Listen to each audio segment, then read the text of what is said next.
Muito bem. Então, uma questão que nos parece muito importante nesse debate, nesse momento, é a ideia de escolha moral, né? Veja que coisa interessante, gente.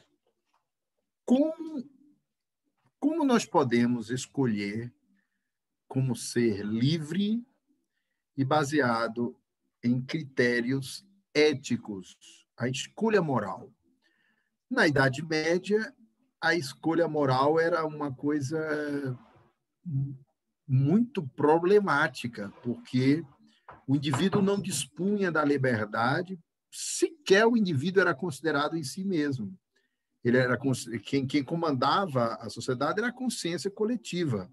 O grau de liberdade moral, de escolha, de decisão, de posicionamento na Idade Média era muito pequeno. Com a modernidade e com o surgimento da chamada sociedade de massas, nós vamos ver uma influência muito grande da comunicação no comportamento humano. Para vocês terem uma ideia, os Estados Unidos, em 1930, um autor chamado John Watson, ele criou o behaviorismo, psicologia comportamental. E ele vai dizer assim, olha, eu consigo condicionar uma criança, se você me entregar 10 crianças para educá-las, eu serei capaz de mexer nos estímulos ambientais a ponto de fazer de cada uma delas o que eu deseje. Então, você veja que é uma crença de que o meio social pode condicionar o comportamento. E os Estados Unidos foi muito influenciado pela psicologia behaviorista de John Watson, depois de Skinner, da ideia de uma modelagem do comportamento humano pelo ambiente social.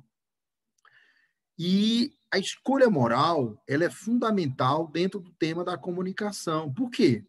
Porque nós vimos que a sociedade de massas não deu certo, a sociedade de massas era muito obediente, servil. Os indivíduos estavam muito se comportando como, dentro de um contexto sociológico de homem médio, né? Não confundir homem médio com homem médium, né? O homem médium é essa base da pirâmide social que faz com que as pessoas repitam comportamentos, né?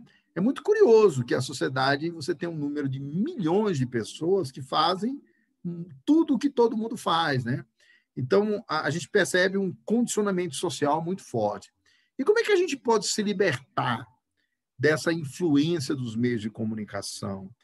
E aí então a humanidade atravessa uma nova fase, a fase da era virtual, das redes sociais, em que aparentemente o indivíduo parece ter um poder de escolha tão grande, porque agora o indivíduo ele é produtor de informação, o indivíduo tem um perfil na internet, os grupos sociais se reúnem virtualmente por afinidade, o indivíduo parece ter um poder de escolha imenso. E, estranhamente, nessa era de super liberdade individual, nessa era de uma comunicação totalmente livre, nas sociedades democráticas, bem compreendido, claro, na Arábia Saudita, você tem uma teocracia, um governo religioso, que a população é muito mais controlada. Até um dia desse, a mulher não podia dirigir automóvel na Arábia Saudita. Na Arábia Saudita, uma mulher não podia sair de casa senão acompanhada por um parente, um parente masculino, né? Seja filho, seja irmão, seja tio. A mulher não podia dirigir na Arábia Saudita, não é? Nas teocracias sempre foram assim. Mas nós vivemos numa era de muita liberdade. E o indivíduo tem um poder, ele tem um poder de criar um site, o poder de informar, o poder de criticar, o poder de questionar, de uma super liberdade individual. Então, sociologicamente, nós saímos da sociedade das massas, em que todo mundo só fazia o que as massas faziam, e estamos migrando para uma sociedade do indivíduo. E agora vem a questão. Ora, mas por que essa sociedade está com tantos problemas, né? Em plena era das redes sociais, em plena era da virtualização do conhecimento, em que a comunicação traz duas coisas chamadas interatividade e conectividade, né? Então, aparentemente, você diz assim, vivemos a era aldeia global, como diria McLuhan, vivemos a era da liberdade do indivíduo, em que todos são produtores de informações, né? E vivemos a era da interatividade, todos interagindo com todos. Será? Vivemos a era da conectividade, todos no Zap, todos nas redes sociais, a conectividade fazendo com que haja uma comunicação de muitos com muitos. Na sociedade de massas, a comunicação era de poucos com muitos. Então, você tem, por exemplo, até hoje é assim, né? Uma rede de televisão ela é capaz de produzir muito conteúdo e espalhar verticalmente. Poucos produzem um conteúdo e espalham para um país, e se a audiência for de 50 milhões de pessoas, 50 milhões de pessoas vão ver a mesma coisa. Mas na era da interatividade, a impressão é que todos estão interagindo com todos, é a comunicação de todos com todos. E também a ideia da conectividade de uma ampla liberdade individual. Só que aí vem um problema, né? Esse mundo parece tão adoecido, tão cheio de problemas como o passado, né? Nós temos hoje 373 milhões de pessoas no mundo sofrendo de transtorno depressivo. 12 mil pessoas desistem de viver a cada ano no Brasil, realizam suicídio. 2 milhões e 700 mil pessoas em todo o mundo desistem de viver por ano. Então, os números são assustadores dos problemas, né? Nós vivemos uma sociedade, a chamada Open Society, a sociedade livre, né? Que deixou para trás a sociedade de massas, a sociedade da informação, a sociedade da conexão global parece absolutamente adoecida, absolutamente sofrida. Agora nós temos que pensar sobre o papel da comunicação não violenta, sobre o papel de uma comunicação, primeiro, que implica o indivíduo e não as massas, que implica a transformação do indivíduo, né? Ora, nós sabemos que o Kardec apostou na educação como processo de transformação da vida humana. E hoje nós falamos de educomunicação, né? Como é que a educação pode estar dentro de um projeto de comunicação não violenta? Então, vamos ver quais seriam os princípios desse projeto. O primeiro princípio de uma comunicação não violenta é uma ideia muito simples, que está numa frase de um estudioso do discurso, né? Ele vai dizer: todo discurso que se considera único possível em relação àquilo que ele se refere é, por essa razão, falso. Anotem aí, porque isso é muito importante. Todo discurso que se considera o único possível sobre aquilo que ele se refere, que ele trata, que ele lida, é por essa razão falso. Aí alguém vai dizer, mas o que você está querendo dizer? Que é possível fazer um outro discurso sobre a fórmula da água, H2O? Que é possível fazer outro discurso sobre 38 semanas de gestação? Que é possível fazer um outro discurso sobre as leis da natureza? Na ética da comunicação, nós sabemos que eu fui para a ciência da natureza, que é a mais objetiva. Sim, existe uma fórmula da água, que é uma só, H2O. 2 átomos de hidrogênio, 1 átomo de oxigênio, uma molécula de água. É assim.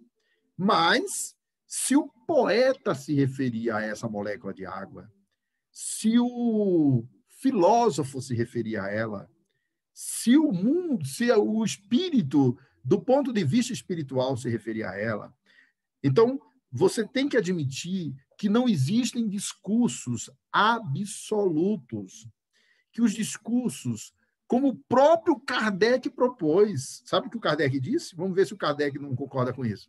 Kardec disse assim, ó: os espíritos, para mim, nunca foram reveladores predestinados. Capítulo 1, caráter da revelação espírita, a Gênese. Também o que é o espiritismo. Primeiro capítulo. Mas em caráter da revelação espírita, procurem lá, Kardec diz assim: os espíritos, para mim, nunca foram reveladores predestinados. Foram meios de obter informes. Do menor ao maior, cada um trazia ponto de vista da vida espiritual, da realidade espiritual. E nenhum deles, isoladamente, poderia explicar o conjunto da vida espiritual. Assim como não se pode conhecer uma cidade ouvindo determinadas classes sociais e não outras, ele fala assim, assim como não se pode compreender uma cidade estudando determinadas classes e não outras, não se pode conhecer o mundo espiritual se não tivermos uma visão do todo dele. E aí o Kardec vai criar o método dele foi: a doutrina espírita resulta do ensino coletivo e concordante dos espíritos. Ele quis ouvir os vários pontos de vista dos espíritos que comunicaram com ele. Ele queria ouvir como eles enxergavam esse mundo espiritual. Ele estava atento a uma coisa que hoje é utilizada nas ciências sociais e humanas, chamada hermenêutica. Sociologia compreensiva, interpretação da realidade. Porque todo ponto de vista é a vista de um ponto. Todo ponto de vista é a vista de um ponto. E é uma vista única, que você pode juntar com os outros pontos de vista e chegar a um consenso maior. Mas é o ângulo que você está enxergando a realidade. Então, Kardec, se por um lado ele foi um cientista que apostou no método experimental, que apostou na racionalização do conhecimento, que apostou na verificação dos fatos e no controle dos fenômenos, Kardec também propôs, né, a multiplicidade das fontes mediúnicas e a escuta coletiva dos espíritos. Mas ele queria ver o ponto de vista de cada um deles. Ele escreveu o Céu e o Inferno e lá colocou o ponto de vista do rei, o ponto de vista do religioso, do ateu, vários pontos de vista.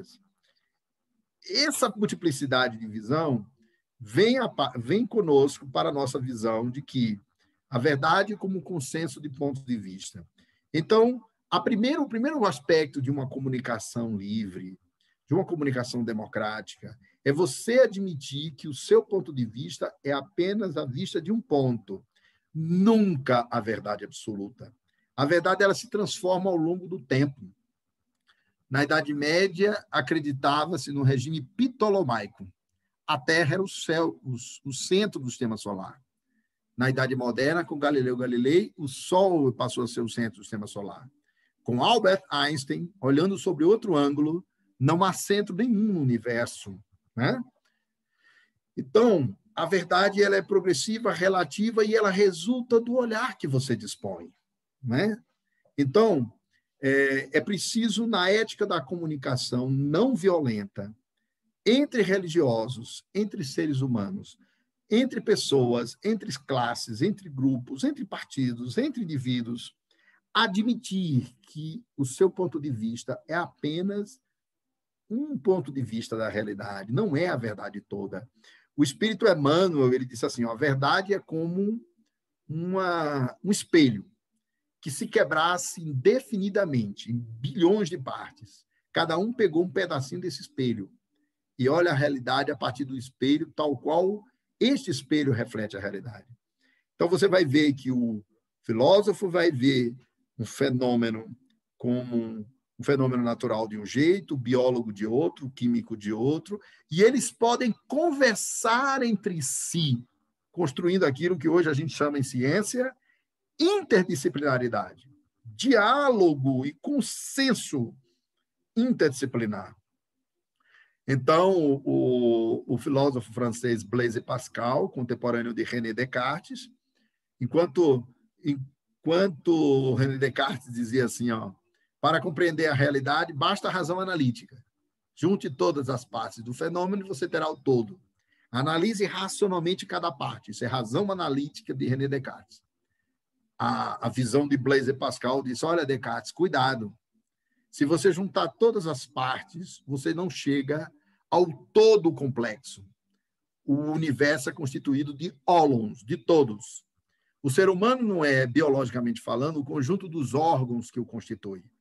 Há uma lógica específica no organismo que é do todo do sistema. A Via Láctea não é o conjunto das estrelas que a constitui. Há um conjunto de leis, há um sistema, há um todo indissociável. Então, é preciso ter uma visão mais interpretativa da realidade. A compreensão que não existe o objeto sem o observador, né? Então, você tem assim duas visões de mundo, né? Materialistas e espiritualistas. Quem é que está com a razão? No fundo, os dois têm razão. Porque, desde que dialoguem entre si, existe a matéria, e ela tem uma realidade, existe o espírito, e o todo é o difícil de se perceber. Eu vou dar um exemplo para vocês sobre o cérebro. O cérebro, ele funciona de forma holística. Olha que coisa incrível. O cérebro tem neocórtex, o cérebro tem hipotálamo, o cérebro tem glândula pituitária, amígdala cortical, o cérebro tem área de Wernicke, área de escrita da linguagem, área de Broca, área da fala, cérebro límbico, nós temos hipocampo. E vocês sabiam que não existe nenhuma estrutura no cérebro até hoje definida e estabelecida que junte todas essas partes? Não existe. Se você perguntar a um neurocientista quem é o autor do cérebro, eu não sei. Eu só conheço as estruturas de suas funções. As neurociências conhecem as estruturas cerebrais e as funções que elas cumprem. Mas não existe uma só estrutura. Pode perguntar ao neurocientista. Nem a ponte que junta os dois hemisférios reúne tudo. E por que isso é importante? Isso é a visão do todo, gente. O cérebro funciona porque o cérebro é hardware. O todo do cérebro é acionado pela mente, que é software. Então, eu estou funcionando aqui de forma integral. Eu estou pensando, eu estou sentindo, eu estou usando a memória, eu estou usando a linguagem, eu estou me comunicando com vocês. Várias estruturas do cérebro estão simultaneamente. Ninguém sabe quem é o responsável pelo holismo cerebral. Então, a comunicação livre, ela tem que reconhecer o ponto de vista, mas ela tem que se construir no todo. Então, uma comunicação não violenta tem que ter a visão do todo. E claro que ela tem que ter como ética a construção da paz. E aí a gente precisa lembrar exemplos concretos, né? Exemplo concreto da Mahatma Gandhi, né? Mahatma Gandhi foi um homem absolutamente diferente, porque ele não era dual, né? Um dia uma jornalista perguntou para a esposa de Mohandas Karachand Gandhi, que atuou na Índia entre 1930 até 1949, quando ele foi assassinado. Perguntou para ele, e ele é isso mesmo dentro de casa? E a esposa dele disse, olha, ele é exatamente isso, né? Porque o Gandhi dizia que o problema do Ocidente é que ele tinha uma teoria, a gente pode chamar de representação social da realidade, e uma prática que nada tem a ver com essa teoria, né? Então, Gandhi dizia, olhei para os cristãos e me decepcionei. Li o evangelho e me entusiasmei. Ele dizia, eu sou crítico, não sou cristão. Mas ele não era dual. Observe, o Gandhi é uma resposta que está lá no Livro dos Espíritos. Kardec perguntou assim, ó, por que os maus prevalecem na face da terra? Resposta, os maus são intrigantes, porém ousados. Ponto. Os bons são tímidos. Ponto. Porque os bons sempre foram maioria no dia que assim o desejarem, preponderarão sobre a face da terra. Gente, o Gandhi, ele era tão pacífico quanto altivo. O Gandhi ia para as reuniões com o Império Britânico, ele dizia, está na hora de vocês saírem do nosso país. Aí o pessoal lá do representante do Reino Unido, do primeiro-ministro da Inglaterra, que à época era o Winston Churchill. Olha que curioso. Na época de Gandhi, o Winston Churchill estava na Europa e liderava a libertação da Europa, mas estava segurando a Índia como colônia da Inglaterra. Aí o Gandhi dizia para os ingleses, está na hora de vocês saírem do nosso país. E os ingleses respondiam, mas como? A Índia não viverá sem o Reino Unido? A Índia é a Inglaterra. Vocês têm muitos problemas. Vocês não saberão conviver entre si. Porque na Índia tinha muçulmanos, tinha budistas, tinha cristãos. E o principal problema era muçulmanos e hindus, que não se davam bem. Vocês não saberão viver sem o Reino Unido. Aí o Gandhi dizia, todos os povos têm seus problemas, mas são nossos, não vossos. Vocês têm que sair do nosso país. O Gandhi fez a Marcha do Sal e levou milhões de pessoas de um país inteiro a coletar sal. E ele sabia tanto da importância de um jornal para uma comunicação pacífica, e dizia, é preciso de um jornal para denunciar o que está acontecendo na Índia, que ele chamou o mundo inteiro para assistir o que ia acontecer na Índia. Ele fez a Marcha do Sal, e ele botou o povo hindu para coletar sal no Pacífico. E a Inglaterra não autorizava isso, era proibido. E eles apanharam enfileirados. E o Gandhi dizia, nós seremos agredidos. Eles serão os bárbaros e nós os civilizados. Eles vão bater na gente, mas nós não desistiremos. E eles iam em fila coletar o sal. E milhões de pessoas foram presas e alcançadas pela violência do Império Britânico. Mahatma Gandhi tinha uma comunicação baseada na não violência, a comunicação pacífica. Ele dizia, todas as religiões, todas elas falam de um Deus único, e todas elas trazem uma revelação divina. Eu sou, ao mesmo tempo, dizia Gandhi, cristão, budista, hindu, muçulmano. Então, o princípio da comunicação não violenta é um princípio de escuta do outro. Então, a gente passa para o segundo princípio. O primeiro foi todo discurso que se considera único em relação ao que... Todo discurso que se considera único possível em relação àquilo que ele se refere é, por essa razão, falso e autoritário.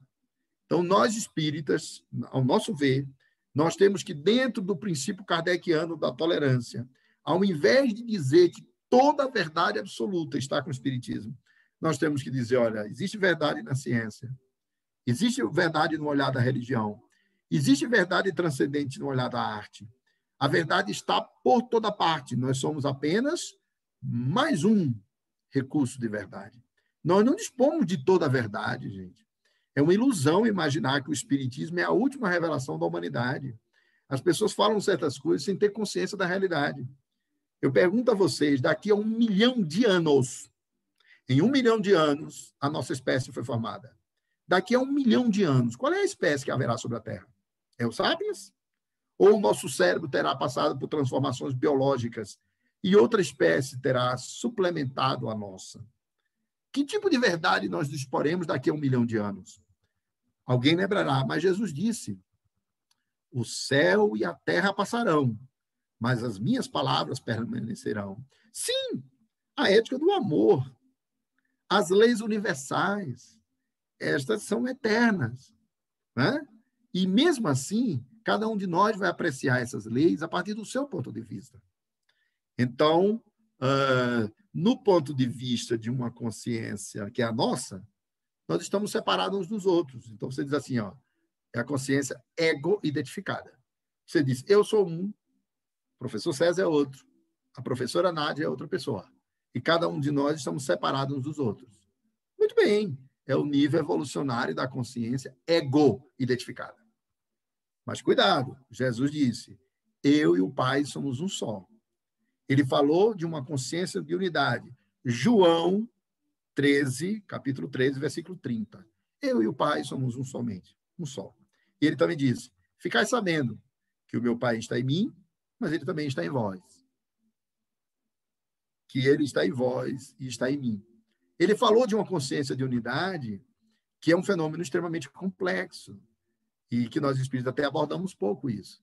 É quando a individualidade, enquanto criatura, está no Criador. É quando não há mais separação. Ele está nele e está no Pai. Né? Então, essa unidade é um outro nível evolucionário.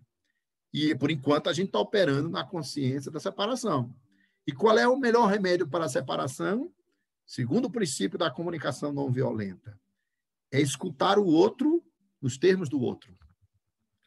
A quem trouxe essa grande lição, né, da alteridade. A alteridade é uma filosofia que enxerga o outro nos termos dele. Quando o europeu enxergou as civilizações pré-colombianas aqui nas Américas, o que é que eles viram?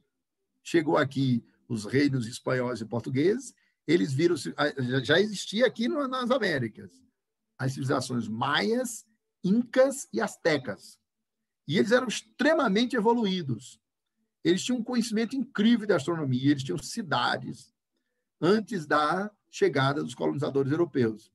Mas o europeu, ele olhou para essas civilizações, trouxe o seu modelo de mundo, de dominação, e ele trouxe os canhões, que destruíram muitas dessas cidades, que mataram muitos indígenas no Brasil.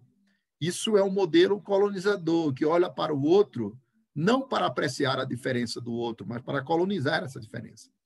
Então, nós temos que ter muito cuidado, porque a comunicação ela se torna violenta sempre que a gente olha para o outro e quer colonizar o outro. A comunicação pacífica é aquela que escuta. Nós vivemos em uma era, né, que se fala muito de cursos de oratória.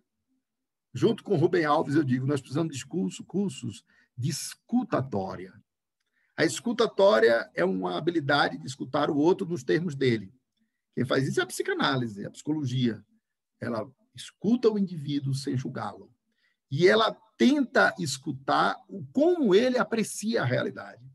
Nós somos tão herméticos, tão fechados, e por isso que o mundo está tão violento. O sociólogo francês Michel Maffezoli, ele fala das tribos urbanas, que a era das redes sociais criou grupos fechados. Então, nós estamos cada vez mais fechados. Em psicanálise, o nome disso é narcisismo. Grupos que se fecham dentro de si e que só acreditam nas suas próprias verdades. É um risco enorme. Daí para o fanatismo é uma facilidade imensa. Nós somos tanto mais democráticos, tanto mais cristãos, tanto mais espirituais, espíritas, quando escutamos ao outro. Escutar o ponto de vista do outro e conferir legitimidade a ele. O que acontece? Nós temos 373 milhões de pessoas sofrendo de transtorno depressivo. Será que nós não estamos numa sociedade que tem muito conhecimento, uma falsa comunicação, uma falsa impressão de interatividade, mas que, na verdade, ninguém escuta ninguém? Será que nós estamos escutando o outro nos termos dele, né? Incondicionalmente. Jesus escutou as pessoas nos termos dela.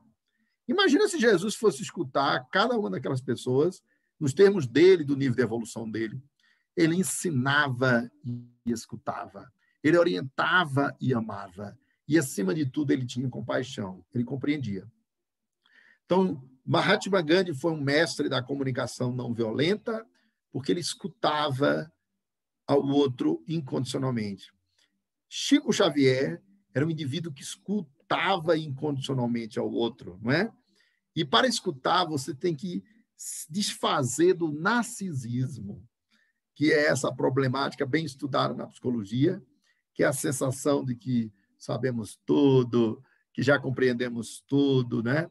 Chico Xavier foi um indivíduo que escutava o outro porque ele passou a vida inteira deflacionando o ego dele. Eu fico muito preocupado, assim, quando eu vejo no mundo todo, em lideranças religiosas, né, o ego muito inflacionado. É a pior das ilusões, é o ego inflacionado.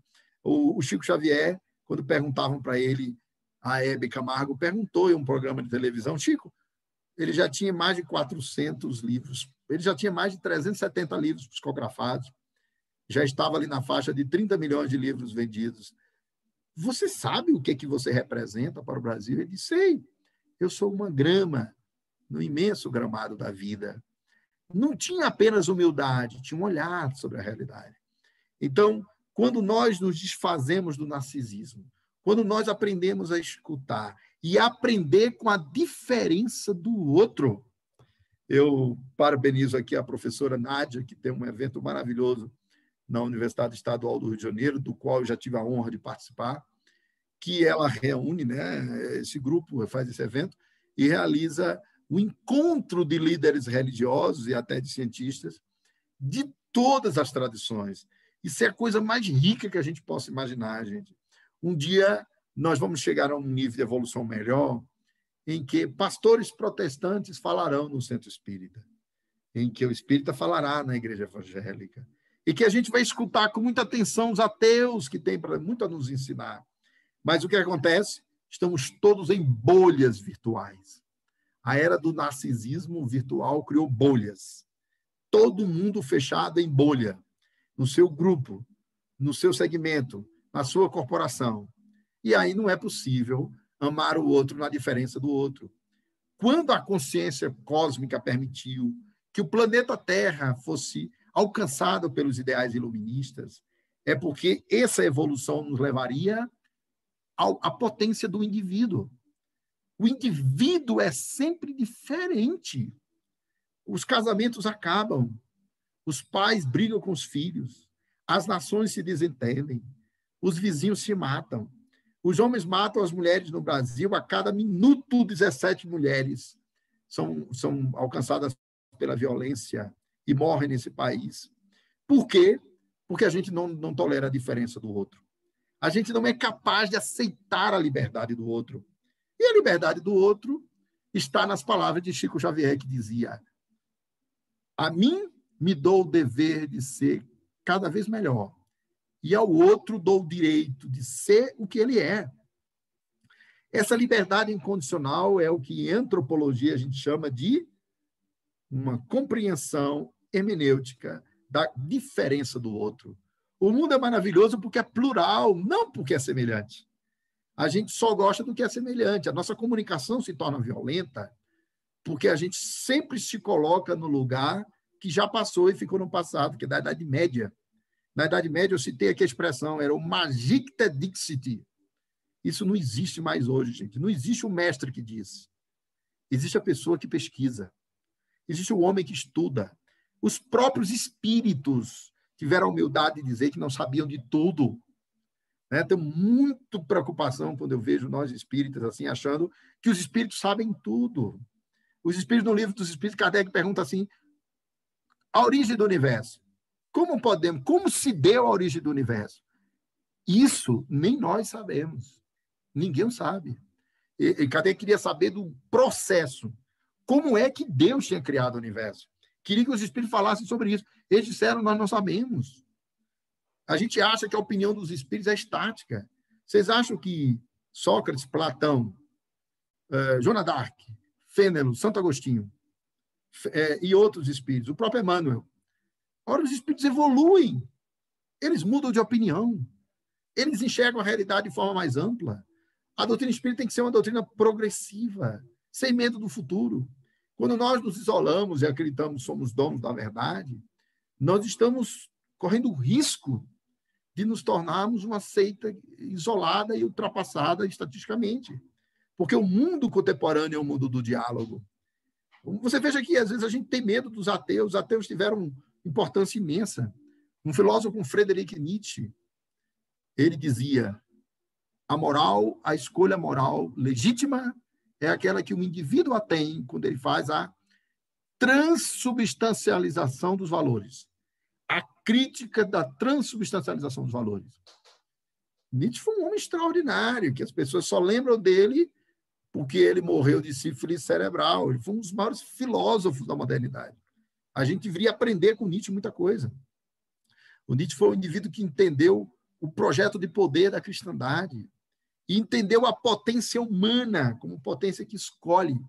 A maioria de nós vive em comportamento de rebanho, sociedade de massas, repetindo o que os outros fazem, repetindo o que os outros falam, sem pensar e na posição oposta do espiritismo. O Kardec propôs uma doutrina libertadora. A nossa comunicação tem que ser aquela que dialoga. O Kardec se preocupou em ouvir a pluralidade das fontes mediúnicas e a pluralidade dos espíritos. No espiritismo não há dogma. Todo espírito dá uma opinião, é a opinião dele. O Emmanuel teve a humildade de chegar para Chico e dizer, Chico, no dia que eu ensinar alguma coisa diferente do Kardec, fique com Kardec e me abandone. E o próprio Kardec ouviu a todos os espíritos dizendo, os espíritos nunca foram para mim reveladores predestinados. Não tem mais essa coisa da teologia do espírito que vem e fala e você obedece. Isso a gente tem que afastar. O Kardec foi um racionalista. Kardec dizia, na ausência dos fatos, a dúvida é a posição do homem prudente. E por isso ele conseguiu elaborar essa doutrina maravilhosa, que é libertadora, porque diz, onde está escrita a lei de Deus? Na consciência.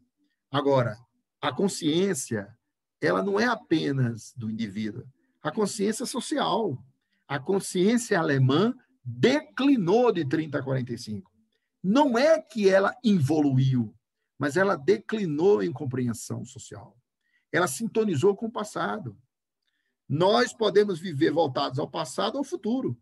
Se você perguntar a um mestre hindu, yoga ou budista, o que é o bem? Ele vai dizer, o bem é o futuro. O que é o mal é o passado. A maioria de nós está com uma mente condicionada pelo passado. E aí o inconsciente rumina o passado. Então, nosso desafio é viver uma comunicação que seja regida pela ética, pela não violência e pela apreciação da diferença do outro, tal como Jesus o fez. O mundo é plural, é maravilhosamente diferente. O mundo seria chato, cansativo, infantilizado, se todos nós nos parecêssemos. Então, eu vou terminar dizendo, porque eu sei que o tempo acabou, o professor César já apareceu aí, eu estudo com a mesma, ainda tem 5 minutos, eu estudo com a mesma alegria Allan Kardec e Emmanuel, Friedrich Nietzsche e Karl Marx. Estudo com a mesma intensidade Edgar Morin e Pierre Levy. Leio os autores da filosofia da linguagem, que não deu tempo de falar sobre ele, já que tem 5 minutos, eu lembrei agora, né? Imagina o Wittgenstein, um alemão que disse, olha, é preciso ver o lugar de fala. É preciso ver que a comunicação são usuários de signos. E nós podemos usar o sentido para usar a mesma palavra, né? Você está atravessando uma viagem de carro e você olha e vê uma vaca mais adiante, um animal, um boi. E você vê a pessoa vindo, está escuro. E você grita para a pessoa que está te ouvindo, vindo na mão dupla. Vaca! Aí a pessoa que está lá do outro lado pensa que você a chamou de vaca. Você só podia dizer isso, não dava tempo. Estava avisando para ela que tinha uma vaca. Aí ela atropela a vaca. Né? E ela vai te xingar ainda. Por quê? Dilemas da comunicação humana, uso dos signos. Então, o Wittgenstein vai dizer, devemos usar as palavras para construir pontes e não para construir ideologias fechadas. Devemos usar as palavras para nos tornar mais conscientes. Então, a linguagem é uma ponte de comunicação com o outro. Eu posso usar a linguagem para... Eu posso usar o próprio espiritismo para me autoafirmar, ou eu posso usar o espiritismo para fazer o mundo evoluir. Depende do uso dessa linguagem. O Wittgenstein vai dizer, não me digam o que uma teoria disse. Diga-me o que você vai fazer dela. Os nazistas fizeram dos meios de comunicação uma propaganda ideológica de discriminação dos judeus. Os cristãos da Idade Média fizeram do Evangelho de Jesus uma doutrina de opressão que não tolerava nenhuma diferença.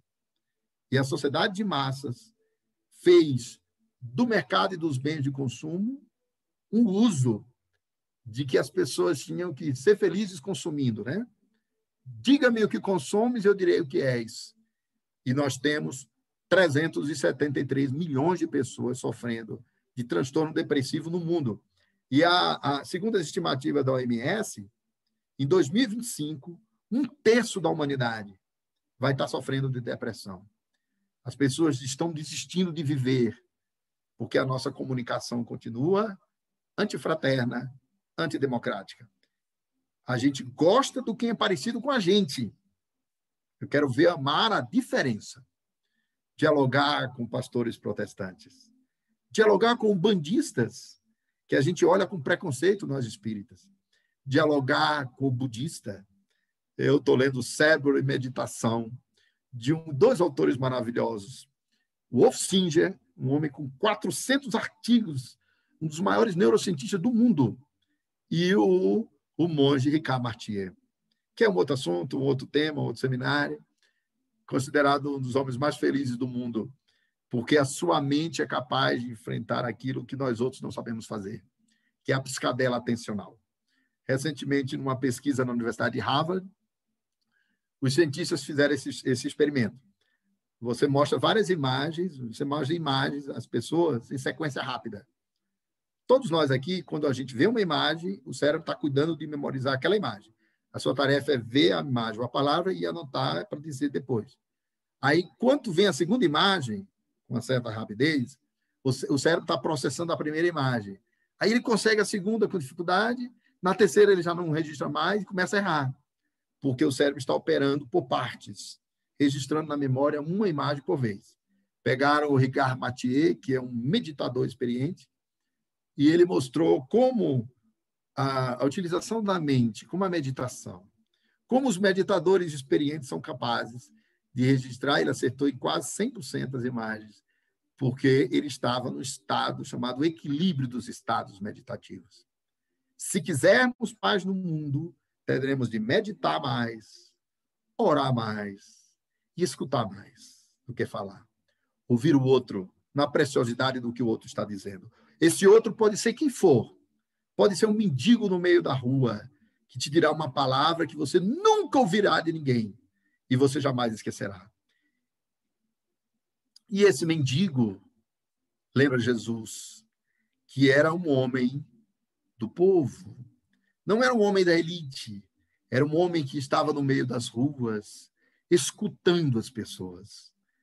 Escutar mais, valorizar a diferença do outro entre povos. Judeus e árabes se matam disputando Jerusalém há mais de 60 anos, porque a diferença deles é irredutível e irreconciliável. Porque o Deus, olha que coisa curiosa, as religiões abraâmicas, tudo vem de Abraão. Abraão chega em Jesus, Abraão chega em Maomé. É uma linha de profetas.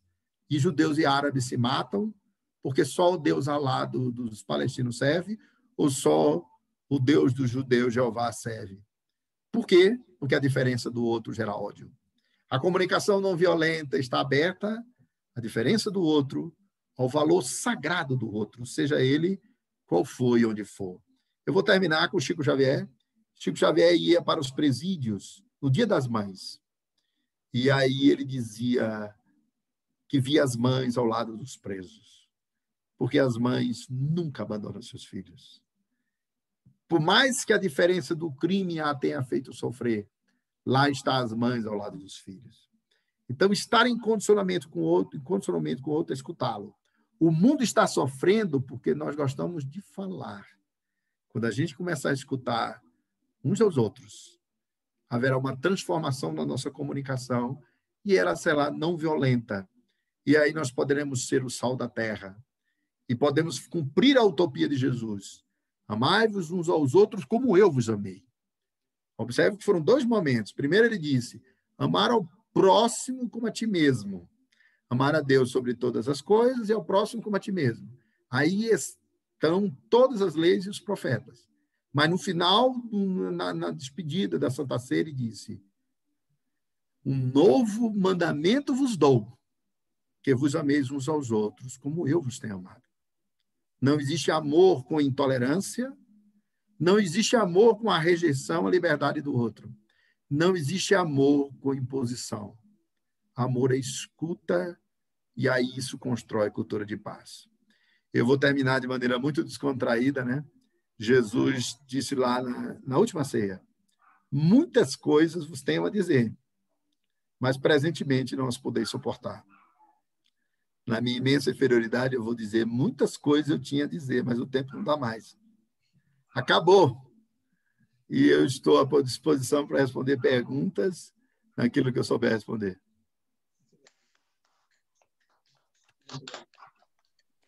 Vou pedir ao nosso Saulo que leia aí as questões que estão no chat, que eu não consigo lê-la corretamente. Por favor.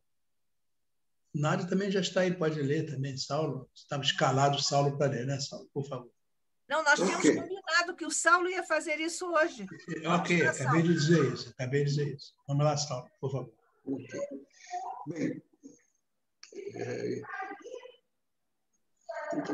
tu vi essa saudade em mim? Não entendi.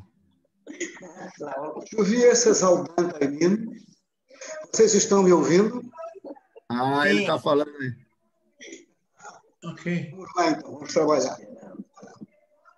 Olha, existe algum microfone aí aberto com barulho no ambiente? Aqui há algum ruído de fato, mas para eu falar, não posso evitar. Você não pode fechar uma porta, não, né? Não, infelizmente não. não. É aberto do Denizar, mas a porta a gente fecha, se puder. Não pode, então tá bom. Desculpem, é que realmente é uma atividade paralela e o espaço é bem aberto. Da próxima vez que eu estiver aqui, nem todo sábado eu estou aqui, eu vou procurar me internar num cômodo. Vou procurar me internar num cômodo aqui da casa para evitar esse problema. Vai deixar, Beth. Está dando para ouvir. Então, vamos lá. Tereza faz a seguinte observação. Fantástica a sua apresentação, professor Denizar. Portanto, a cultura apresentada de forma tão didática, brindando-nos com tantos conhecimentos elevados. Muito obrigado. Professor César Reis faz a seguinte pergunta. Como se explica o surgimento das universidades na Idade Média? Eu não vi direito. As universidades da Idade Média... Como se explica o surgimento das universidades na Idade Média? Ah, sim. Isso. A primeira universidade do mundo, ela nasce na Espanha, já vou lembrar o nome da cidade exatamente. E as universidades, elas foram surgindo na cidade de Salamanco. A primeira universidade do mundo foi na cidade de Salamanco, na Espanha. É a mais antiga do mundo e da Europa. E ela surge da ideia do iluminismo, porque o iluminismo produzia um conhecimento que se pretendia universal. Ou seja, os iluministas, como eles se pretenderam pensadores, cientistas, que estavam descobrindo leis que eram universais, universalizáveis, eles vão gerar a ideia de uma universidade, o lugar do saber universal. Então, por exemplo, Isaac Newton descobriu a lei da gravitação universal em 1615. Houve uma doença dos ratos em Londres, onde ele morava, e ele foi para a área urbana da Inglaterra, né? Para a fazenda de um tio dele, e ele teve o insight da lei da gravitação universal. Então, esses cientistas, as origens do experimentalismo com Francis Bacon, o racionalismo com René Descartes, né? As ideias iluministas, como, por exemplo, o Barão de Montesquieu, que escreveu O Espírito das Leis, L'Esprit des Lois, o contrato social de Rousseau, eles acreditavam que aquelas ideias, né? Aí depois, mais adiante, a lei de progresso, com Herbert Spencer, a lei dos 3 estados, com Augusto Comte, o evolucionismo de Darwin, aí a física clássica toda de Newton, né? As leis do movimento, dos corpos, a lei da gravitação universal. Depois, mais adiante, a física quântica, só no século XX. Eles entendem que estavam descobrindo leis universais, né?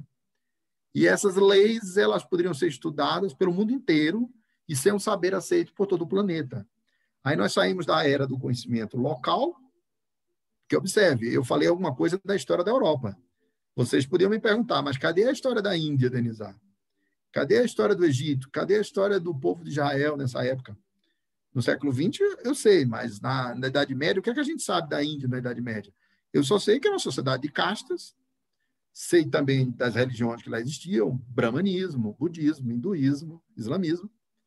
Sei que eram reinos, mas eu sei pouco, eu conheço a história da Europa, porque nós estudamos Europa, né? Mas o fato é que esse saber se pretendeu universal. Então, você saía de um saber local, que só valia ali para aquela região, e a ciência diz, agora nós descobrimos leis universais. O Kardec foi totalmente iluminista nisso aí. Kardec vai colocar lá na Gênese a frase: a doutrina espírita, a resultado do ensino coletivo e concordante dos espíritos. Aí ele vai dizer, Deus prova o seu poder e sua grandeza, e a segunda frase está na Gênese. Deus prova o seu poder e sua grandeza pela imutabilidade das suas leis, e não pela derrogação delas. O Kardec estava falando do lugar de iluminista que ele era. Ele acreditava em leis universais. Para ele, lei da evolução, lei da reencarnação, lei do progresso, imortalidade da alma, comunicação dos espíritos, era universal, como é mesmo. O mundo espiritual, gente, existiu em todas as épocas da humanidade. O professor Herculano Pires escreveu um livro chamado O Espírito e o Tempo. O Herculano Pires foi considerado, por Chico Xavier, o melhor metro que mediu Kardec. Traduziu a obra do Kardec para o francês, para o português, e o Herculano dizia que o mundo espiritual se comunicava com o mundo físico na época da pré-história da humanidade. O homem de Neandertal, o homem das cavernas, já desenhava a vida espiritual nas cavernas. Todas as culturas humanas conheceram a comunicação espiritual. A Índia conhecia, o Egito conheceu com as pitonisas, na Grécia era o oráculo de Delfos. O Velho Testamento é uma coleção de comunicações espirituais. São inúmeras as passagens da Bíblia em que os hebreus estavam em contato com os espíritos. O Evangelho, então, nem se fala. Todos os povos, os chineses conheciam tanto a mediunidade que 5.000 anos antes de Cristo, isso está num livro chamado Mediunidade, de Edgar Armand. Ele conta isso na introdução. Eu li, tinha uns 16 anos de idade. Os chineses colocavam aquelas pranchetas, aquele papel antigo, né, o papiro, para os mortos se comunicarem logo depois da morte. A mediunidade é o fenômeno mais universal da história da humanidade.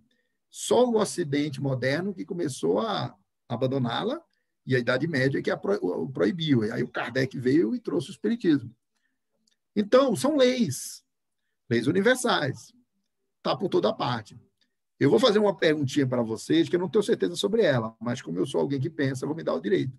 E o professor César é uma pessoa que nos dá liberdade, eu faço a pergunta. A pergunta que eu faço é assim, ó. A reencarnação é uma lei que no planeta Terra nós a conhecemos, e todos os seres no planeta Terra vivem reencarnando para evoluir. Agora, o universo tem 14 bilhões de anos. Será que todos os sistemas planetários evoluíram pelo mecanismo da reencarnação, ou existiram outros mecanismos?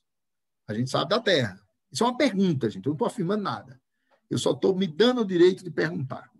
Como tem outras perguntas que a gente pode fazer. Eu não sei se todos os seres, desde a origem do universo, evoluíram como a gente evolui. Morre, desencarna, reencarna, passa 38 semanas no ventre materno, passa 20 anos para chegar a um jovem adulto. As outras espécies, com 3 meses, já são adultos. A gente passa 20, a ciência hoje está dizendo que o cérebro amadurece aos 29 anos. Trabalho que dá a reencarnação. Aí desencarna, volta para o mundo espiritual, entra no ventre materno, volta de novo. A Terra é assim, está tudo certo. É mesmo. Eu não sei se o universo inteiro é desse jeito. Eu não sei. Eu tenho minha dúvida, estou perguntando. Então, leis universais. Até as leis universais a gente precisa compreender. Agora, as universidades nasceram da ideia de leis universais. Isso não tem dúvida. Lei de progresso, lei de justiça, lei do trabalho, lei da evolução e, conosco, lei da reencarnação, mortalidade da alma. Mortalidade da alma é um fenômeno universal e não é só do ser humano. Ninguém morre. Nem os elétrons morrem, que dirá o ser humano. O cachorro desencarna, o Chico Xavier viu o cachorro desencarnando. E depois comentava a reencarnação dele, o Chico via. O Chico via um cachorro lambendo o outro na desencarnação, um desencarnado e outro encarnado. Aí não tem dúvida, não existe a morte. Só o corpo físico morre, né? E o Kardec perguntou sobre isso. Qual o sentimento que prevalece no momento da morte? Que pergunta, hein? Qual o sentimento que prevalece no momento da morte? Resposta. A dúvida para os céticos. O desespero para os cruéis. E a esperança para os homens de bem. Em que grupo queremos estar? Dos que vão desencarnar duvidando? Ou do desespero dos cruéis, a esperança, né? É conosco. Mas é isso, nasceu do saber universal. E vamos prosseguir. De Sérgio Rodrigues, trabalhador do Centro Espírita Emmanuel, membro do ICEB também. Obrigado pela sua completa apresentação, mas acho que essa comunicação vertical já vinha do Império Romano e continua até hoje, controlada pelos governos e o poder econômico, às vezes com poder religioso. Por favor, comentar. Ótimo, excelente questão. Parabéns pela questão. De fato, nós temos uma comunicação vertical que persiste até hoje. E ela não só persiste assim, no, por exemplo, os grandes conglomerados de mídia, né? Sem citar nomes, mas nós temos redes de televisão no Brasil, são 5 as mais importantes, sinal aberto. Cada uma delas pertence a uma família. 5 redes de televisão. Os Estados Unidos tem sinal aberto, uns 400 canais sinal aberto e uns 800 em sinal fechado. Começa por aí. Então, é claro que quem tem o poder de ter a mídia é aquilo que eu falei no passado, né? Isso eu posso citar porque está na biografia dele. Roberto Marinho dizia, quando ele fundou a Rede Globo Televisão, quer ter sua opinião, crie seu jornal. Porque ele sabia que o editorial de um jornal tinha a ver com os proprietários. Hoje, fala-se que 20 famílias possuem no mundo 40% das riquezas do mundo, ou mais. E os conglomerados de mídia eles vão se articulando, né? Isso é muito poder vertical. Mas existe um outro tipo de poder da comunicação que também é vertical, que não foi lembrado aí. Quer que eu diga? Do marido opressor sobre a esposa. Ou da esposa opressora sobre o marido. Quando é a esposa, a maioria é o marido. O marido é opressor, ele fala de cima para baixo. Ele não sabe falar de igual para igual. O pai, que ao invés de escutar o filho, ele quer resolver os problemas do filho mandando nos filhos. Quando ele poderia escutá-lo e educá-lo, como fez Jesus. Isso é comunicação vertical. Coisa mais difícil do mundo, gente, é a gente se despir da persona. Nós nos achamos que a gente somos a persona que a gente é. Aí cada um de nós vai construindo a sua persona, né? Aí eu sou professor, sei lá, eu sou palestrante, aí eu sou pai, aí eu tenho 3 filhos, aí minha esposa, minha família, aí eu vou achando que eu sou essa persona. Essa persona é um pedaço de mim. Aí a pessoa é engenheiro, aí ele diz, não, eu sou engenheiro e eu sou diretor de uma empresa, e eu sou proprietário de uma empresa. E a persona é isso. E a persona vai nos colocando em um lugar de fala, que é de poder. Coisa mais difícil é sair desse lugar. Faça essa experiência e dizer assim, não, eu vou me comunicar de coração para coração, de selfie para selfie, de humano para humano. É muito diferente. Você sai do lugar de fala e se coloca de novo como igual com o outro. Os grandes mestres fizeram isso. Mahatma Gandhi, quando finalmente a Inglaterra saiu da Índia, em 1947, eles tinham que constituir o primeiro governo. Ora, quem seria o primeiro-ministro? O Gandhi, né? Ele disse não. Reuniu-se o grupo dos que tinham vencido, né? A libertação da Índia. Eles conversaram. Tinha 2 que queriam ser o primeiro-ministro e ele pediu a um deles que cedesse o lugar para o outro. Sabe o que aconteceu? Aconteceu um problema, porque o que representava os hindus assumiu o primeiro-ministro, foi primeiro-ministro da Inglaterra, em 1948, e o outro, inconformado e ressentido, pegou todos os muçulmanos e foi para o Paquistão. O que é que aconteceu? Criou-se a nação do Paquistão e da Índia, que até hoje não se entendem. Tem uma área dessa região chamada a região da Caxemira, entre Paquistão e Índia, resultou de um primeiro-ministro ressentido, que não aceitou o outro e levou o povo. E os muçulmanos saíram da Índia e fundaram o Paquistão. Criou-se uma fronteira e isso está na história. Mas o Gandhi renunciou ao direito de ser o primeiro-ministro na Índia. Então, você sair do lugar de poder é fantástico. Quando eu estou com os meus alunos como professor, então eu falo para eles, gente, me perguntem o que eu não sei, porque eu quero aprender com vocês. Quem sabe um deles diz uma coisa que eu não estudei ainda, né? Então, o verdadeiro professor, ele aprende com os alunos, ele não só ensina. Quando a gente só se coloca no lugar de ensina, a gente já não sabe mais nada, porque a gente não sabe mais aprender, né? E o verdadeiro aprendiz, que aprende sempre, é aquele que está sempre aprendendo, né? Porque está tudo mudando o tempo todo. Tenha mais dúvidas do que certezas. A pessoa cheia de certezas está cheia de problemas, porque a realidade vai mostrar para ela que as certezas dela são frágeis. Dúvida que é fantástico. Pergunte tudo. Sócrates ensinava perguntando. Pergunte-se. Pergunte tudo. Pergunte sobre Kardec, pergunte sobre o Evangelho, pergunte sobre Jesus. Eu vou falar uma coisa para vocês que eu acho que no espírito desse evento cabe. Também é para vocês pensarem, eu não tenho certeza não, mas eu vou falar. Vocês já ouviram falar de um grande cientista do espiritismo maravilhoso chamado Henrique Rodrigues? Já ouviram falar dele? Não. Henrique Rodrigues fundou o Instituto Brasileiro de Pesquisas Psicobiofísicas. Visitou 70 países em nome do espiritismo. Ele foi na Rússia na época do comunismo. Ele era um grande cientista. Ele falava inglês, tinha morado nos Estados Unidos.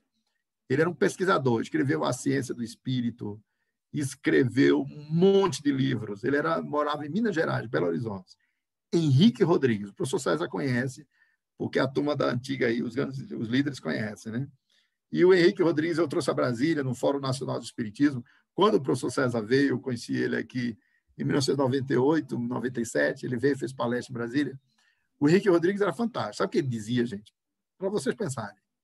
Ele dizia assim, ó, as leis da evolução não respeitam o pensamento de ninguém. As leis da evolução vêm e ultrapassam todo mundo.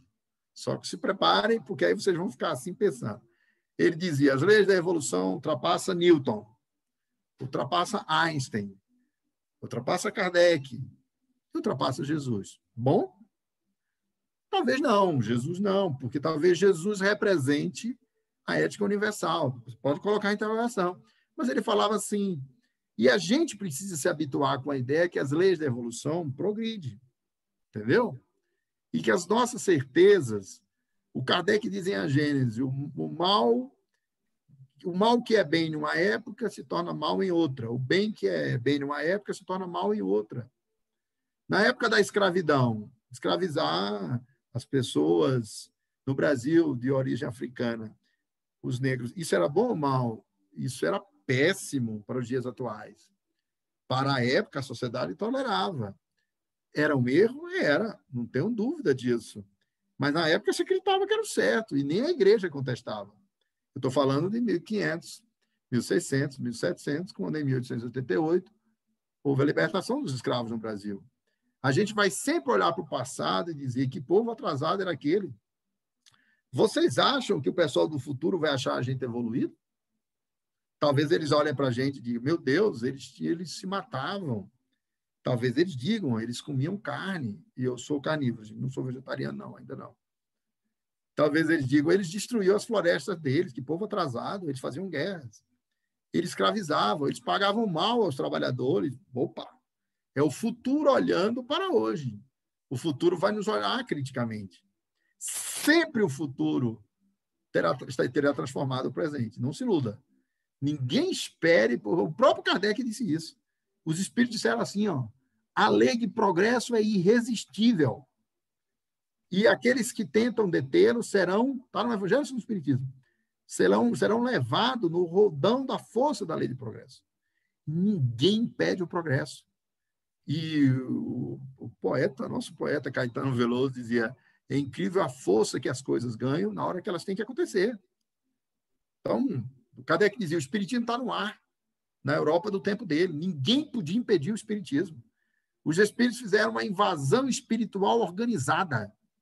Está em Conan Doyle, primeiro capítulo da história do espiritismo. Conan Doyle, um autor britânico, disse que houve uma invasão espiritual organizada. Os espíritos invadiram a Europa. Levantaram mesas, psicógrafos, se materializaram na França, na Inglaterra, na Alemanha, na Itália. Na Itália, com o grande pesquisador Ernesto Bolzano. Ernesto Bolzano conseguiu materializações com a média Eusapia Palladino. Ele conseguiu da mãe dele.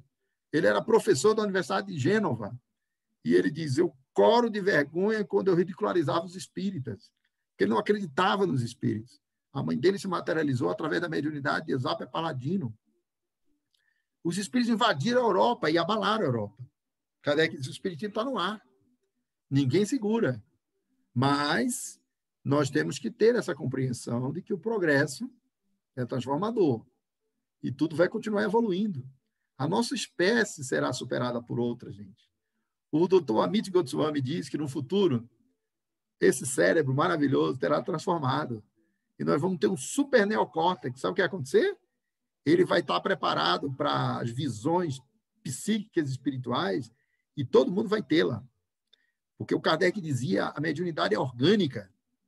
Você pode ter certeza que quem é médium mesmo reencarnou com uma conexão mente-cérebro diferenciada e um funcionamento neuroquímico diferenciado. No futuro, todo mundo vai ter essa faculdade. E os mortos vão ser vistos todos os dias, todas as horas. E não existirá nem 2 planos mais, será um plano só. É o futuro. É outro cérebro. Não é o presente. Né? Mas olha que a evolução é muito forte. Mas eu fico com Jesus. O céu e a terra passarão e as minhas palavras permanecerão. Não na forma, mas no conteúdo. O formato pouco importa. O conteúdo será o mesmo. Lei do amor. Vou dar outro exemplo para vocês de evolução. Essa aqui eu sustento, gente. Essa eu garanto. Francisco de Assis dizia, perdoar é necessário, tornar-se inofendível o suficiente. A gente acha o perdão uma coisa evoluída, né? E é mesmo. Perdão é coisa boa. Mas olha o que é o perdão. Você se ofendeu. Você se sente magoado. Você se sente prejudicado. Você sofreu. Você está ressentido. Primeiro você sofreu. Aí depois você perdoou. 100 anos depois. 2 anos depois. Uma encarnação depois. 3 dias depois. Perdoou. Ótimo. Libertador. Perdão. Mas Francisco de Assis dizia, perdoar é necessário. Tornar-se inofendível o suficiente. Jesus era inofendível. Ninguém afetava a mente dele. Ninguém o acessava. E ninguém o feria. Feriram o corpo dele, a ele não. A ele ninguém feria. Porque ele era inofendível. Ele, quando estava sendo crucificado, no ato da crucificação, ele pediu perdão pelos homens. Se ele estivesse sofrendo verdadeiramente, ele estava sofrendo pelos erros humanos, não por ele. Porque a mente dele controlava tudo. A mente dele fez ele andar sobre as águas. Fez ele alterar o tecido dos leprosos e devolveu saúde aos leprosos. Fez ele modificar o globo ocular e fazer as pessoas enxergarem. A mente dele transformou água em vinho. Vocês acham que ele estava ali? Ai, meu Deus! Não. Tem um momento do Evangelho que a gente enfrenta pouco, o doutor Augusto Cury explica bem, né? Que Jesus pode ter dito mesmo, Senhor, Senhor, por que me abandonastes? O Augusto Cury diz que nesse momento ele está vendo o momento final da vida dele, em que a consciência cósmica poderia estar ausente. E depois ele diz, tudo está consumado, em tuas mãos entrego o meu espírito. Né? Então, a inofendibilidade é o nível de Jesus, ele não se ofendeu. Friedrich Nietzsche, que foi um filósofo ateu, que não acreditava nos cristãos, ele disse, só existia um cristão na história, Jesus. Porque ele achava que só Jesus cumpriu o evangelho completamente. Mas Jesus era inofendível, ninguém o ofendia. Né? Mas para a gente o perdão está bom, gente, porque não está fácil nem perdoar, que dirá ser inofendido. Bem, vamos prosseguir. É uma observação, não uma pergunta. Por hipótese, considerando que os americanos do norte são romanos já encarnados, concordo completamente com o Sérgio Rodrigues. Só uma observação. Em seguida vem, mesmo o indivíduo, exercendo o direito à liberdade e escolhendo, pode correr grande risco ao escolher, se não receber educação para conduzir-se. Aí se pensa facilmente na enorme responsabilidade de quem tem de educar, a família e o Estado bem intencionado. A pergunta consequente é, a individualização do poder de divulgar traz que riscos? Vamos lá. A primeira parte da questão, né? Os americanos, por hipótese, poderiam ser os romanos reencarnados. Em primeiro lugar, eu queria dizer que os governos de vários países foram belicosos, né? E teve momentos que governos americanos foram belicosos. Eu vou dar um exemplo na Guerra do Vietnã. A Guerra do Vietnã foi um fracasso total. Mais de 60 mil mortos, não chegou a resultado nenhum. E os Estados Unidos entrou numa guerra entre Vietnã do Sul e Vietnã do Norte. Um lado comunista, o outro lado capitalista norte-americano. O governo americano teve momentos belicistas, invadiu o Iraque, a pretexto que havia armamento químico, depois não tinha, e entrou no Iraque. O Iraque hoje é um problema até hoje, e nada se resolveu, né? Os Estados Unidos têm governos belicosos, mas eu chamaria a atenção a diferença entre governos e povos. Nem sempre, no caso do Vietnã, o povo norte-americano era contra a guerra, e o John Kennedy fez a guerra a despeito da opinião pública americana. Às vezes, o povo não quer a guerra, e o governo quer a guerra, né? Nem sempre o povo apoia o governo. Isso foi para chamar a atenção que o fato de serem ou não romanos reencarnados, pode ser, não determina a belicosidade ou a pacificidade desse povo, né? Se nós pensarmos sobre outra via, dizem-se que muitos romanos reencarnaram na África no século XVI e eles vieram para o Brasil como africanos, como escravos. Chegaram como escravos africanos, ex-romanos reencarnados. E quando eles desencarnaram, eles se tornaram o quê? Eles se tornaram romanos, que foram africanos, que agora são brasileiros. E eles serão belicosos ou pacíficos, né? Tem que ter cuidado com isso. Um espírito trabalhava comigo e ele dizia que tinha tido uma encarnação na Áustria como médico. E depois ele teve uma encarnação no Brasil como um homem que viveu a vida inteira e morreu velho como escravo. E ele aparecia nas duas condições, ora como médico austríaco, ora como um homem que viveu no Brasil como escravo. E ele dizia que a lembrança dele como escravo era muito melhor do que como médico na Áustria, né? No século XVIII, enfim, as encarnações dele aqui no Brasil. Então, essa é uma primeira coisa, né? Vamos deixar pensando sobre isso. Governos belicosos e povos. Os Estados Unidos americanos são a sociedade que mais financia projetos solidários no mundo, né? Eles têm uma rede de solidariedade imensa nos Estados Unidos. Mas depois a outra questão, que foi, eu acho que me pareceu bem mais importante, que é como a gente é livre e como a educação interfere na nossa liberdade. Né? Falei de novo, Denizar. Não, eu lembro. A essência da questão eu lembro, eu consigo responder. Observe. Como a média dos espíritos que evoluem da Terra é baixa, existem dois extremos do mundo na Terra que são raros. Os espíritos super evoluídos são raros e os espíritos muito cruéis são muito raros. A maioria está na média. Quantos Hitlers, Nero, Hitler, quantos Mussolini, Goebbels, quantos terríveis líderes nós tivemos? O número é pequeno. A maioria da Terra é branda, gente. A maioria é branda, está dito no livro dos Espíritos. O homem médio é brando. Só que só tem um problema, ele não faz o bem e também não pratica os grandes males. Mas ele reencarna na Terra precisando de condicionamentos sociais positivos. O espírito pouco evoluído, se ele reencarna no Morro Cantagalo, no Morro Santa Marta, numa favela em que o narcotráfico está dominando, em que a milícia está dominando, se ele reencarna aí, ele precisa de escola, ele precisa do Estado, ele precisa de alguém que cuide dele. Se o pai é alcoólatra e a mãe se prostituiu, e os traficantes o adotarem, se ele não for um espírito mais elaborado, ele vai cair sim. Porque o espírito mediano, ele precisa do apoio da sociedade. Só os espíritos muito evoluídos é que não caem e trazem uma bagagem moral, ou já estão mais elaborados. Então, a primeira coisa que a gente tem que entender, nós escolhemos dentro de contextos sociais.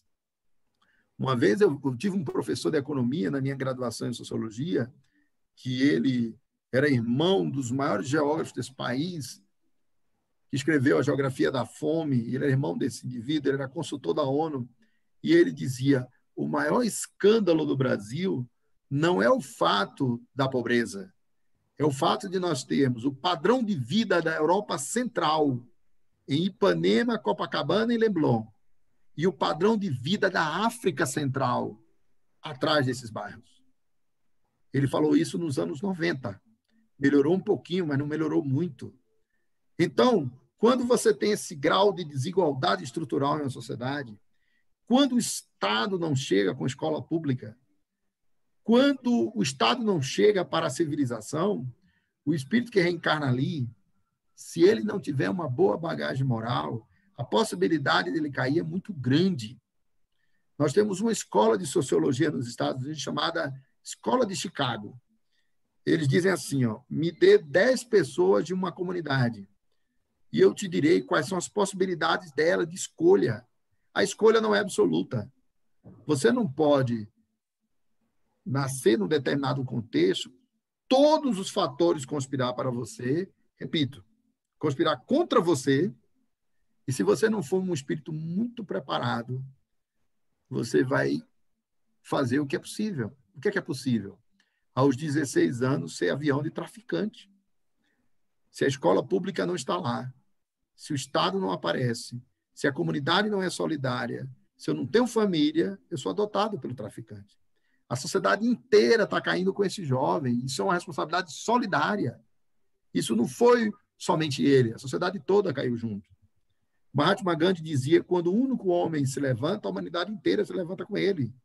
E quando o único ser cai, todo mundo cai junto. Existe uma solidariedade. A gente pensa que o karma é só individual, é coletivo. Nós estamos assumindo a responsabilidade quando somos omissos, quando não nos comprometemos. Está lá no Livro dos Espíritos, gente. A maioria da terra é boa. A maioria da terra não tem ficha criminal, nunca matou ninguém. Mas é omissa. Omissa. Está no seu cantinho confortável, né? Está no seu conforto, está no seu egoísmo, está lavando as mãos, feito Pilatos. O pastor Martin Luther King, que foi uma liderança nos Estados Unidos, ele dizia: eu não temo o barulho dos maus, eu temo o silêncio dos bons. Eu não temo a crueldade dos maus, eu temo a omissão dos bons. Porque quando a gente se cala e a gente não faz nada, e a gente, isso é um problema do mundo, isso é uma questão do Estado. Eu já pago meu imposto. O mundo vai pegar fogo porque uma minoria é cruel. Uma minoria. E eles são muito eficazes. O Livro dos Espíritos diz: os maus são intrigantes, porém ousados. Vejam os líderes das organizações criminosas. Eles são organizados, planejados, estratégicos, gerentes. Um dia são pegos, mas eles são bons no que fazem. E é preciso que a humanidade se mobilize. Então, a educação tem um papel central. É preciso ter educação, é preciso ter família. A gente, quando fala de família, pensa na nossa família.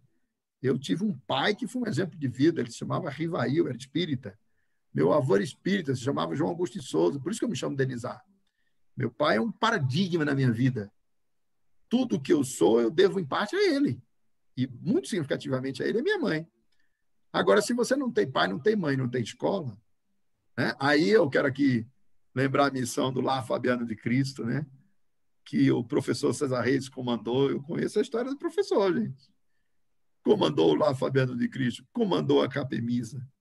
A gente colaborava aqui numa unidade planaltina, uma rede de solidariedade social para dar um suporte a famílias desestruturadas. A criança tem que estudar o dia inteiro na escola pública desse país. E, se não é possível, que ela saia de lá para um lugar de socialização. Agora, se não tem escola, se eu estou no meio da rua, não tem praça pública, não tem lazer, não tem justiça ao meu favor e só tem bala, aí a educação faltou. Onde a educação se ausenta, a barbárie se instala. Não existe ser humano sem educação. Você tem que ser educado. E não é só a família, é a escola. A escola de tempo integral, de currículo integral. A escola que cumpre os 4 pilares da Unesco. Aprender a aprender, aprender a fazer, aprender a ser e aprender a conviver. A Unesco, em 1999, se reuniu em Paris. e estabeleceu as metas da educação para o milênio.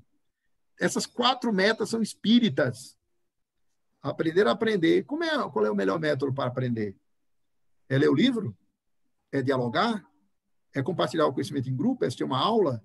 É interagir na internet? Aprender a aprender. Aprender a fazer. Não apenas o fazer estratégico, profissional, mas o fazer humano, solidário, cidadão, ambiental, emocional. Aprender a ser, gente, não é ter, não. A Unesco propôs ao mundo aprender a ser. Que a criança aprenda na escola a ser solidário, a ser ambientalmente correto, a ser consciente, a ser não violento. E, finalmente, aprender a conviver. A gente não sabe conviver. A gente está se matando uns aos outros. Metas do Evangelho, está na Unesco. O professor Edgar Morin participou desse congresso, a professora Nádia vai saber tudo isso, que é professora universitária, e depois ele escreveu os 7 saberes necessários à educação do futuro. E a UNB publicou aqui junto com a Unesco. Quer dizer, isso é educação. Fora da educação é barbárie. Ninguém se iluda. Uma criança jogada no meio da rua, um jovem abandonado, uma favela entregue a si mesma e ao controle do narcotráfico e da milícia, isso não tem educação, não tem civilização aí. Tem que aprender. Claro, se Mahatma Gandhi nascer em qualquer lugar do planeta, ele transforma a cidade inteira, mas é Gandhi. Não esperemos só Gandhi por aqui. Aí é difícil, né? Então, não esperemos só Bezerra de Menezes. Bezerra de Menezes, se reencarnar em qualquer lugar, ele revoluciona a comunidade.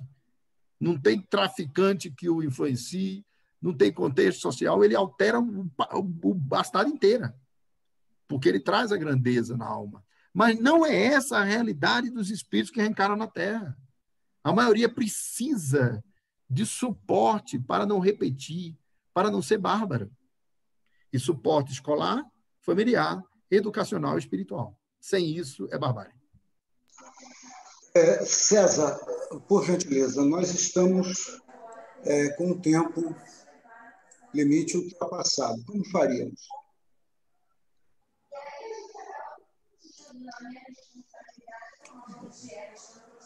Eu acho que podíamos deixar para o Denizar as suas considerações finais. Depois teríamos que fazer a prece final, o encerramento. Eu acho que essas perguntas que aí estão, tem várias perguntas, né? Eu não estou vendo aí, mas estão várias perguntas que, de repente, nós poderíamos fazer chegar ao nosso irmão, ao nosso companheiro, ele faz as respostas e depois a gente distribui para o grupo. Tá bom? Pode fazer as respostas para um de nós pelo Zap e a gente distribui no grupo. Tá bom? Acho que fica bem.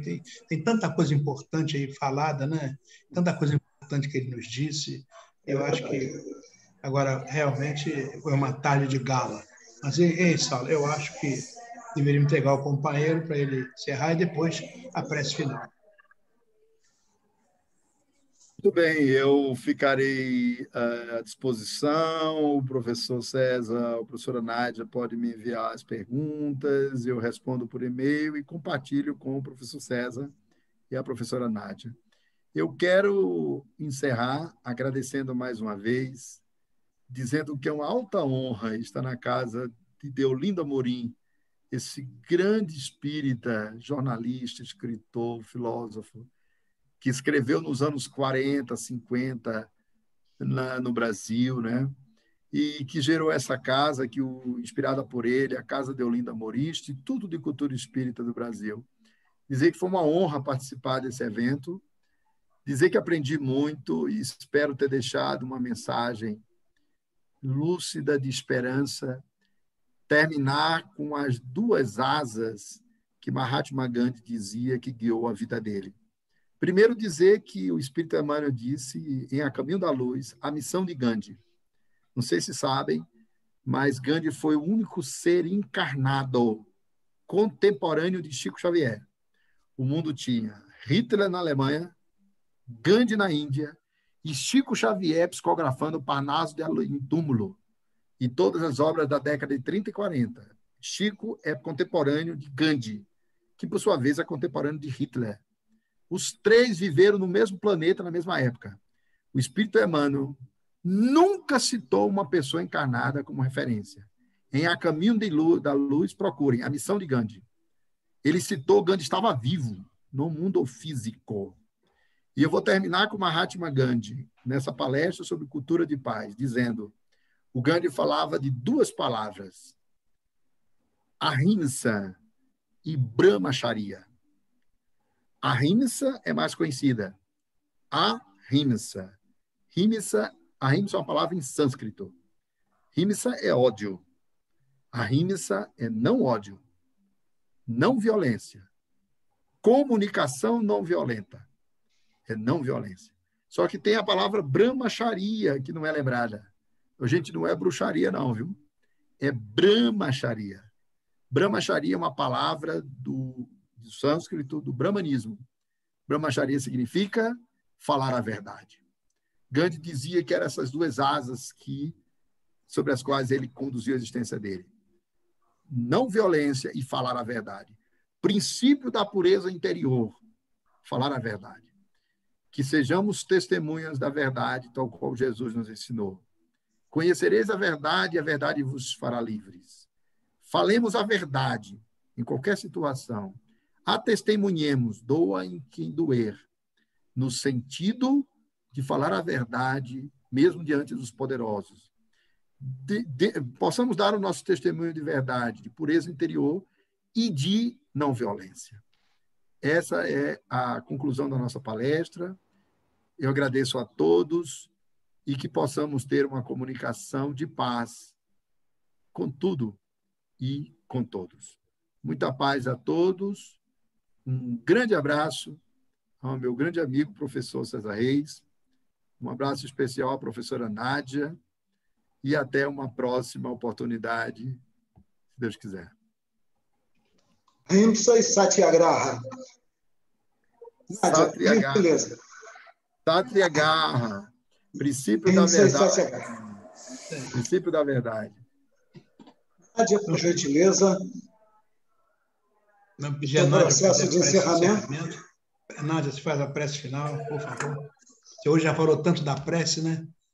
Foi tão bom, né? Tão bom. Ela falou na prece, sobre a prece no Congresso da França. Não, ninguém vai ler uma página, não, né? Não é Ok. necessário. Então, vamos fazer a prece.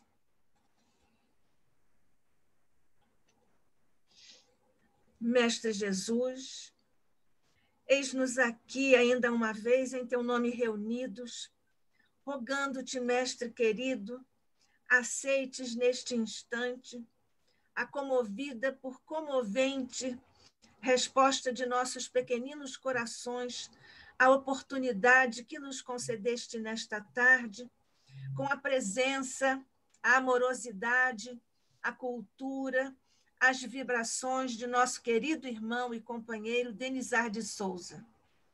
Aqui na casa de Deolindo Amorim, ele comparece para nos trazer não só a mensagem verbal da não violência, mas a vibração amorosa de seu comportamento na sua trajetória encarnatória do amor da não violência. Neste instante, mestre, em que nossos corações estão plenificados de vibrações de gratidão absoluta por tudo que recebemos nesta tarde, de amor, de luz, de fraternidade, de cultura, de união e de perspectivas de fraternidade na construção de nossos caminhos evolutivos. Paz, mestre, não só a nós que estamos aqui meditando sobre este princípio, sobre esta força cósmica, mas paz, mestre, que agora te rogamos faças descer por sobre toda a humanidade que está conflagrada em embates e combates, armados fisicamente ou não. Mas nós, mestre, ao te rogarmos essas bênçãos, ainda te pedimos permissão para que Maria nos envolva a todos com o beneplácito e a beneficência das vibrações maternas, como teu legado neotestamentário para toda a humanidade.